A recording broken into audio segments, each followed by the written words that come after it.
Привет. Давно мы не слышали фразу «Путин, введи войска». Обычно предлагают российским фашистам убраться в свою страну и жить в рамках международно признанных границ. Но вот сейчас выступил с дельным предложением Рамзан Ахматович Кадыров.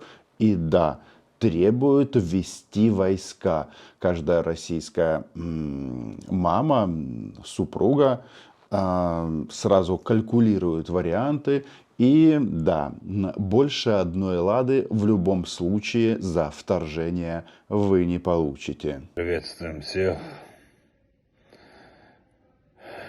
Хочу затронуть тему, которая сегодня происходит на территории Палестины и Израиля. И хочу мировое сообщество призвать, чтобы хотя бы в жизни один раз справедливо отнеслись в этих ситуациях. В ситуациях, когда Сергей Викторович Лавров, он же Риббентроп, не справляется, его функции перебирает на себя Кадыров. И, в принципе, очень даже здорово, что он это делает. Он четко демонстрирует в России вот эту систему табель о рангах. Значит, единственное непонятно, кто главней, Кадыров или Путин. Возможно, Рамзан Ахматович даже лучше Путина. Я еще раз призываю всех мусульман, всех граждан и наше государство поддержать правду и остановить эту войну. Или нас отправить туда, как миротворцев.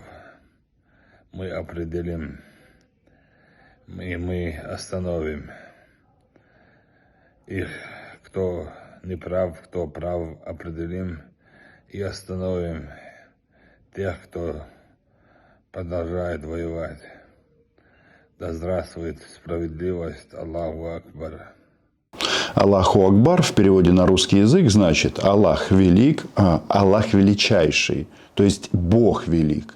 И если так, а мы это воспринимаем как аксиому, особенно для верующих людей, конечно же, Бог велик. Вряд ли бы он поддержал убийство сотен израильтян, когда на них напали террористы. Понятно, что сейчас война вступает совсем в другие фазы. Значит, Цахал отбил уже, причем давно, все захваченные террористами территории. Наносятся удары по сектору Газа, где тоже большое количество гражданского населения, мирных людей, и туда падают бомбы. Да? Все сложно. Но, понимаете, в этой истории она же не о том, кто начал, тот и виноват. В конкретно данном случае об этом. Ну, я имею в виду, что сама история, палестинская автономия, попытки создать палестинское государство, эти все дискуссии и войны ведутся последние 80 лет. Тут факт остается фактом, что, значит, российское государство, то есть российское нацистское государство выступило непосредственно на стороне террористов. Потому что то, что сделали товарищи из Хамас, это терроризм. Никаких других оправданий в данном случае быть не может. Ты ничем не можешь оправдать, ни Богом, ни Аллахом, вот эту вот массовую резню и линчевание людей, заложников, ну и так далее. Все эти кадры мы видим. Согласны? Называем вместе здесь вещи своими именами. Подписывайтесь на канал. Так вот, почему я говорю о том, что россияне четко заняли позицию террористов? Ну, возможно, потому что они и являются террористами. Вот очень сильно возмущается, например, по этому поводу кто? Ну, российская пропаганда. И да, у российской пропаганды есть имена. Оля и другие нацисты. Нетаньяху ввел в действие параграф 40 алиф, и теперь армия Израиля может действовать самостоятельно, получив полную свободу действий. В прошлый раз, для понимания, этот параграф вводили в действие во время войны Судного дня, то есть 50 лет назад. Граница с Газой стягивается техника Цахала. В Израиле объявлена всеобщая мобилизация. Прямо сейчас сектор Газа ВВС Израиля равняют с землей по принципу «вот на кого упало, тот и террорист». От распиаренной на весь мир тактики «стук по крыше» — это когда вначале по объекту бьют предупреждающим слабым зарядом, давая людям спастись. Тель-Авив официально отказался. Это новая песня. Я хочу, чтобы эта тактика была использована против домов российских пропагандистов в Москве. Им не надо бить по крыше. Надо сразу наносить удары по ликвидации, по демонтажу этих строений. Тем более там, где живут российские нацисты, в своей массе известно. Да, они там скрываются, говорят, что они зайцы, что им страшно и всякое такое. Но еще раз, вот эта вот тактика, значит, на кого упало, тот и террорист. Нет. Когда вы проводите воздушные налеты такой интенсивности, бомбы никого не спрашивают. Значит, подобную тактику в современной истории Российская Федерация очень активно использовала в Сирии. Кого российская бомба убила? Тот и террорист. Но не только в Сирии. Они же этой тактикой гордятся. В организации, которая вызывала раньше уважение, теперь вызывает недоумение. Что нам говорит лысый член, постоянный член Совета Безопасности ООН насчет того, куда бьют российские ракеты? Как известно, в момент удара там проходили похороны одного из высокопоставленных украинских националистов. Это не Бензи на глазах всего мира берет ответственность за террористический удар по селу Гроза Харьковской области. 52 погибших. Да?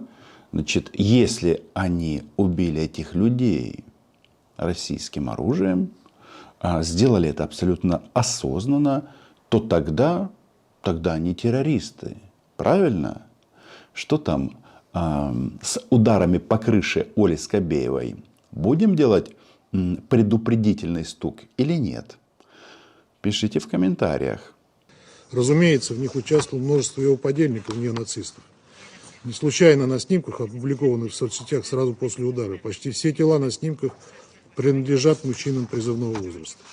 С такими ситуациями мы уже сталкивались не раз. Киевский режим заламывал руки по погибшим в результате ударов по гостиницам, общежитиям, кафе, магазинам и так далее, а потом появлялось большое количество некрологов, военных и иностранных наемников. Такое вот случайное совпадение. Не исключаем, что так же будет и с Грозой. Личности людей, которых убила Россия в Грозе, они установлены. И в первую очередь это местное население.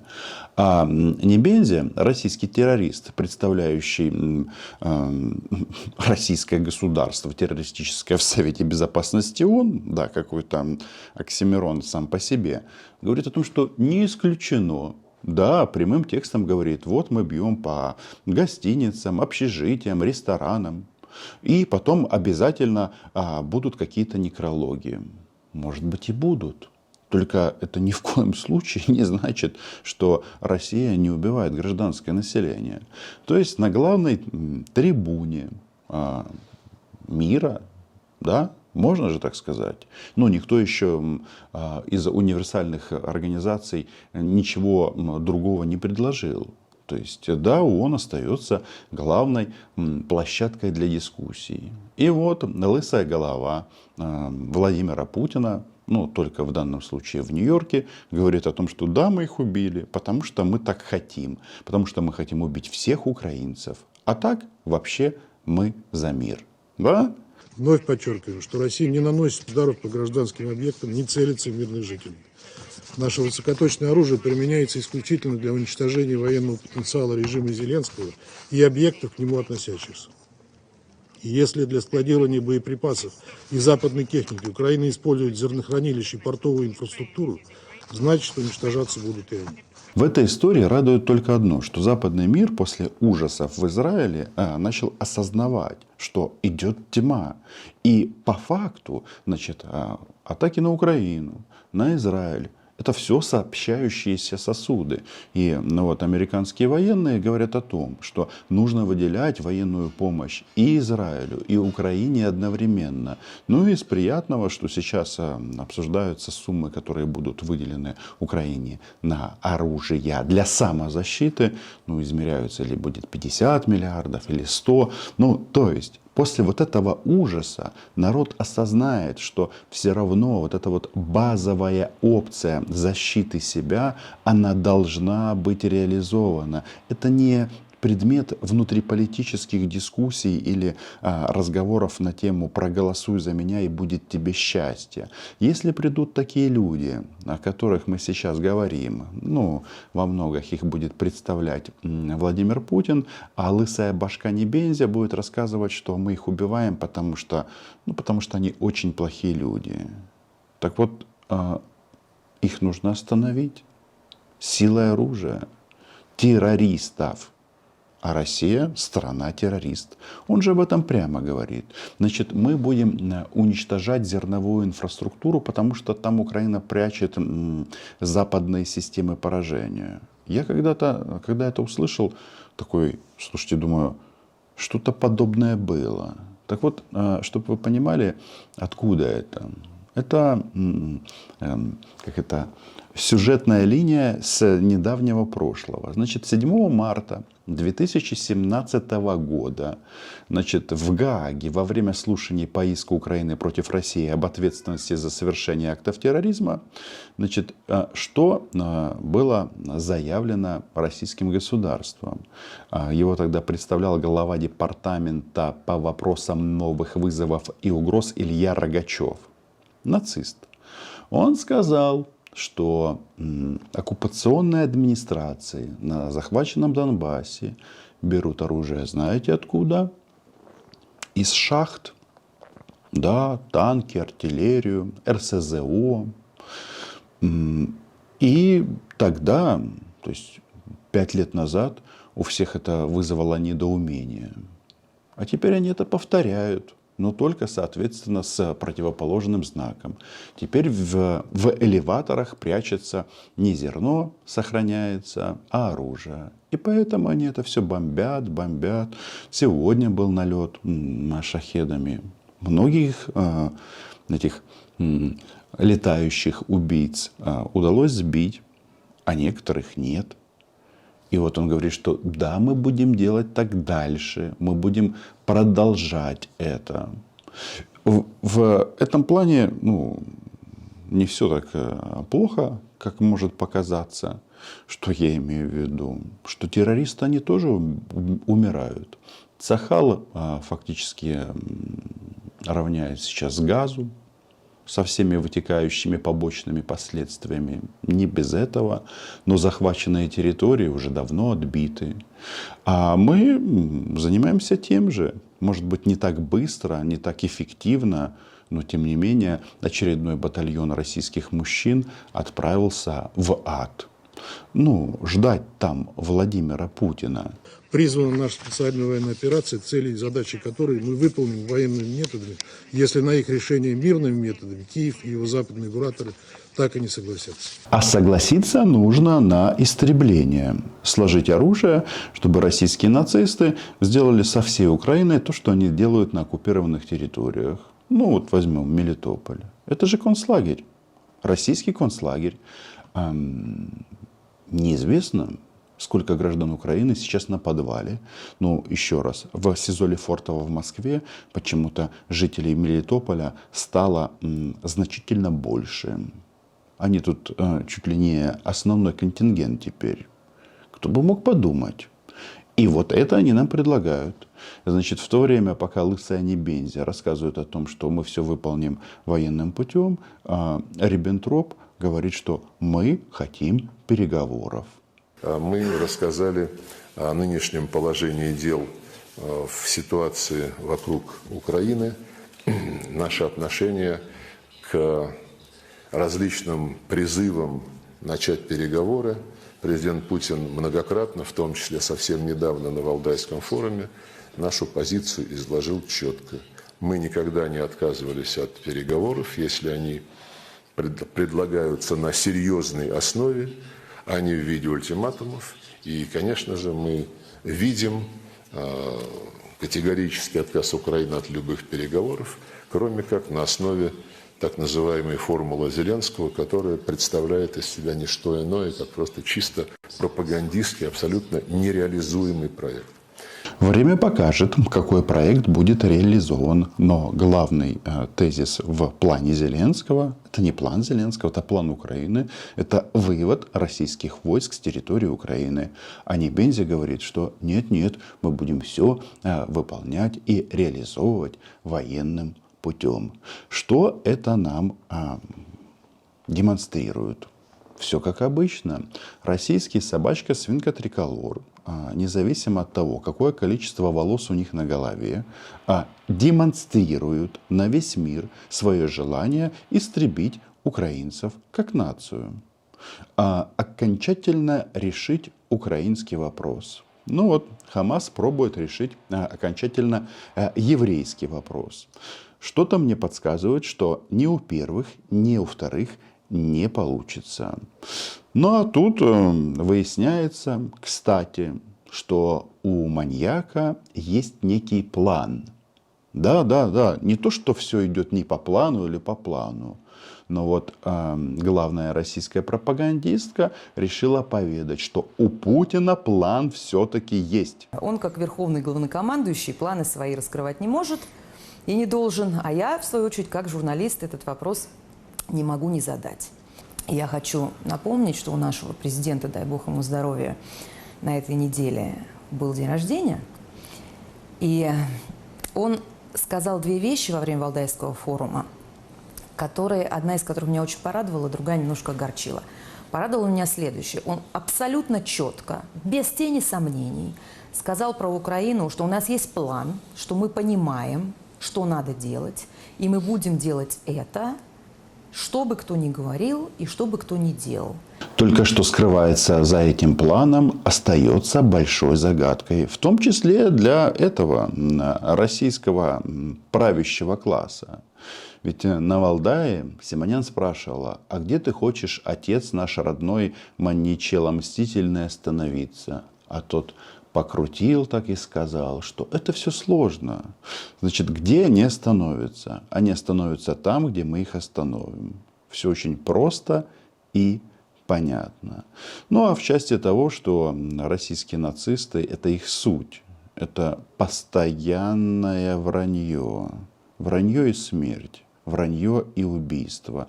А вранье и фразы «это не мы», «нас вынудили», «нас там нет». Ну и Маргарита, которая в табеле о рангах примерно на уровне Лаврова, тоже не отстает, не пасет задних в части вранья. Мне было очень неприятно на этой неделе, когда вдруг сотни СМИ распространили про меня полную чушь о том, что я призвала нанести ядерный удар над Сибирью. Послушайте, я 20 с лишним лет работаю в эфире, меня никто не мог заподозрить в том, что я сумасшедшая, и для деменции вроде мне как-то рановато, а для дебюта шизофрении вроде как-то поздновато. Разумеется, я ничего подобного не предлагала, не говорила и говорить не могла, и теперь мне просто приходится судиться со всеми теми, кто этот фейк распространил, потому что это оскорбительно для меня и для тех людей, кто это услышал. В первую очередь для граждан Сибири. Уважаемые граждане Сибири, ничего такого я, естественно, не предлагала и не произносила. Родненькие, я понятия не имею, чем все это кончится. Опять же, я не сижу в высоких кабинетах в Генштабе, где бы то ни было. Но я просто анализирую. И анализируя, я не вижу никакого этому конца, не исходя из того, что хотим мы, а исходя из того, что делают и будут делать они. Они заднюю не дадут, пока им не будет очень-очень-очень больно. Или пока они не поймут, что очень-очень-очень больно им станет через секунду, ну, например, сегодня. Если произвести в сотнях километрах на нашей же территории, где-нибудь над Сибирью, термоядерный взрыв, например, ядерный взрыв, то ничего не будет на Земле. Ничего такого страшного. Ни ядерной зимы, которую все боятся, ни чудовищной радиации, которая убьет всех вокруг, а кого не убьет, те умрут в течение 10 лет от онкологии. Этого ничего не будет. А что будет? Так это будет выведена из строя вся радиоэлектроника. Это всем показалось. А Маргариты Симонян там нет и не было. На самом-то деле, с большой вероятностью, российские нацисты в обозримом будущем будут качать вопрос использования ядерного оружия. И начнут с ядерных испытаний. Ну что ж, лишний раз это должно подсказать нашему дорогому Джозефу Байдену и вообще западному миру о том, что нет, договориться посередине не удастся. Не удастся, потому что если российские нацисты будут определять середину, то пройдет она где-то в районе Ла-Манша, Португалии. Не знаю, у них там амбиций очень-очень много. В любом случае, подписывайтесь на мой YouTube-канал. Называем здесь вещи своими именами. Ну, а оккупантам что? Могила им. Касается это и Небензи, и Риббентропа, ну и всех тех, кто сейчас находится с оружием в руках на українській землі. Україна була, є і буде. Подписывайтесь. До побачення.